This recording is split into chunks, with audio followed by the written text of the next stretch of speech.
حبايبي، السلام عليكم ورحمة الله وبركاته. أهلا بكم في يوم جديد معايا. النهاردة إن شاء الله هنعمل دجاج كنتاكي بطريقة حلوة. احنا امبارح جهزنا تجهيزات فراخ. أخدنا النهاردة طبق من تجهيزات الفراخ. نقينا الكنتاكي وهنعمله إن شاء الله. بخشوا اتفرجوا على تجهيزات الفراخ اللي أنا جهزتها. أنا عملت من فرخة واحد من فرختين، عملت منهم 6 وجبات. هناخده النهاردة طبق من الوجبات دي وهنعمل مكرونة ودجاج كنتاكي. يلا بينا يا حبايبي. بسم الله الرحمن الرحيم. اللهم صل وسلم وبارك على رسول الله. هنعمل المكرونه النهارده بطريقه جميله جدا، هتعتمدوها وهتبقى هي شغلتكم على طول. المكرونه الجميله دي حطيت ميه على النار وحطيت فيها ملح وسبتها تغلي وسلقت فيها، نزلت فيها المكرونه، كسرتها ونزلت فيها المكرونه. انا معايا هنا طبق من الطبق بتاعت امبارح اهي. حطيت معلقه ملح، معلقتين سكر، نص كوبايه خل، وكوبايه ميه، وعصره ليمونه، وحطيتهم في التتبيله دي ليله. ببص على المكرونه معايا اهو. تمام، حطيتهم في التتبيله اللي معايا دي ليله، او مثلا ساعتين 3 على حسب ما انت ما انت عايزه. انا دلوقتي هعمل صلصه المكرونه. جبت مكرونه معايا، سلقتها زي ما انتوا شفتوا كده. دلوقتي هنعملها بقى. هنحط فص توم كده وشويه زيت كويسين محترمين. همسك الطماطم، انا سلقت طماطم وبصلايه وقرنين توم، حطيتهم في ميه وخليتهم يغلوا على النار لغايه الطماطم ما اتسلقت كده. رحت ماسكه الطماطم مقشراها والثوم والبصل اللي في الميه، وحطيت شويه ميه كمان من ميه السلق، وفرمت الطماطم معايا.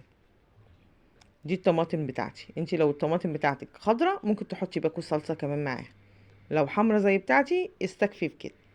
حمرت الثوم زي ما انتوا شايفين اهو، ونزلت بالصلصه بتاعتي اللي هي طماطم مسلوقه وبصلايه وشويه ثوم، معلقه فلفل، معلقه ملح، واحدتين مرقه دجاج في الصلصه الحلوه بتاعتك دي. تمام، يلا بينا. هنا بقى معايا باكو نشا، معايا كوبايه دقيق، معلقه بيكنج باودر، شويه ملح، بهاراتك الحلوه بقى، كركم وكاري، فلفل اسمر، بابريكا، توم باودر وبصل باودر، البهارات السبعه، شويه مرق الدجاج، بهاراتك الحلو، شويه زعتر، البهارات اللي عندك هتحطيها. وهنقلبهم في النشا والبيكنج باودر، هنقسمهم نصين. بصي المكرونه بتاعتي انا بعد ما شطفت المكرونه دهنتها شويه بالزيت، نزلت فيها في الصلصه بتاعتي الحلوه. بصوا الجمال، مكرونه طعمها بجد جميل. قسمتهم نصين وحطيت كوبايه ميه على الخلطه، ونزلت بالخلطه بتاعتي اللي انا سبتها يوم بليله او سبتها ساعتين. الخليط الدقيق قسمته نصين، نص هعمله بميه اهوت، حطيت عليه كوبايه ميه، والنص التاني زي ما هو. همسك بقى الحته بتاعتي كده، حته الفرخه، هشخللها كده في الدقيق، واسيبها على وضعها زي ما هي كده متنيه. زيت غزير معايا كده على النار، وهنزل بيه بنار عاليه. هقلبها كويس وانفضها كده من الدقيق، وانزل بيها في الزيت الغزير ده. والزيت اللي هيفيد احنا مش هيخسر معانا، يعني هنعمل بيه حاجه تانية. واول ما حسيت ان هي استوت من ناحيه، رحت جايه موطيه عليها شويه وسبتها تستوي. هي اصلا جوسي من جوه وعسل. بصوا بقى، والقرمشه ما اقولكوش عليها. طريقه سهله جدا، ووفرنا وعملنا فراخ. ادي وجبه من الست وجبات اللي عملناهم امبارح. قطعنا الفرخه 6 وحدات، كل وجبه مشكله.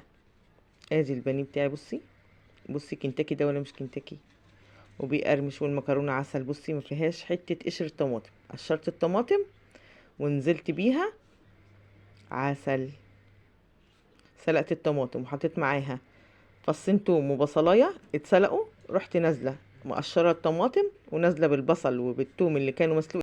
فص الثوم والبصلايه، نزلت بشويه طماطم من ميه السليق وقشرت الطماطم وفرمتها، ونزلت بيها على فص ثوم محمر وحورته، وحطيت فلفل اسمر وملح ومرق الدجاج، واتعملت صلصه المكرونه بعد ما سلقناها. وادي الكنتاكي اهو زي ما انتم شايفين، كل خطواته وكل تكاته. المهم النشا والبيكنج باودر، وهيبقى معاكي عسل ناشف نشفان السنين اهوت، وعسل عسل عسل. ادي اكله من الوجبات اللي احنا عملناها. بكره ان شاء الله هنطلع طبق تاني من الفراخ اللي احنا وفرناها وعملناها، وهنعمل معاه برضو رز كده وهنظبطه وهنعمل اكله حلوه، اكله تكفي 6 انفار اهو زي ما انتوا شايفين اهو.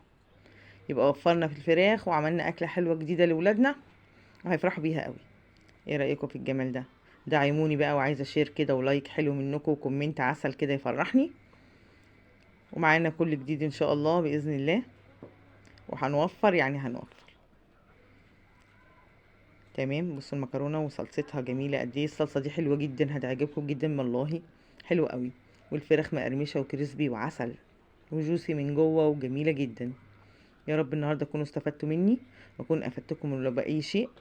اترككم في رعايه الله وامني، والسلام عليكم ورحمه الله وبركاته.